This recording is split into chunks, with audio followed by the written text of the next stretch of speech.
గుంటూరులో ఎస్పీ కార్యాలయంలో ఎస్పీ వకుల్ జిందాల్ సమీక్ష నిర్వహించారు. అంతర్రాష్ట్ర దొంగల ముఠాను లాలాపేట పోలీసులు అరెస్టు చేశారన్నారు. తాళం వేసి ఖాళీగా ఉన్నాళ్లను టార్గెట్గా చేసుకుని దొంగతనాలకు పాల్పడుతున్న 3 నిందితులను పోలీసులు పట్టుకున్నారు. దీంతో నిందితులు దొంగిలించిన 227 గ్రాముల బంగారం, 182 గ్రాముల వెండిని పోలీసులు స్వాధీనం చేసుకున్నారు. స్వాధీనం చేసిన ఆస్తి విలువ సుమారుగా 26.50 లక్షలుగా అంచనా వేశామన్నారు ఎస్పీ. ఇక ఈ 3 ముద్దాయిలపై మొత్తంగా 4 కేసులు నమోదైనట్లుగా పోలీసులు తెలిపారు.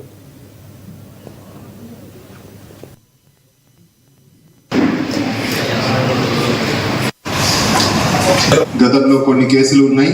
వీళ్ళిద్దరూ కూడా హైదరాబాద్ జైల్లో కలిశారు.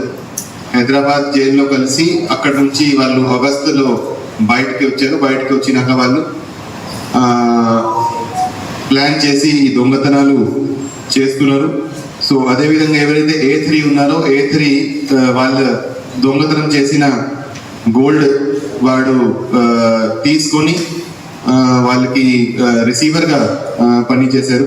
సో ఈ 3 ఇంటరోగేషన్ చేస్తే వాళ్ళు 4 అఫెన్సెస్ 4 క్రైమ్స్ లో కూడా 75 గ్రామ్స్ వరకు డిఎస్పీ ఆధ్వర్యంలో ఇన్స్పెక్టర్ కిషోర్ కుమార్, అదేవిధంగా లాలాపేట ఇన్స్పెక్టర్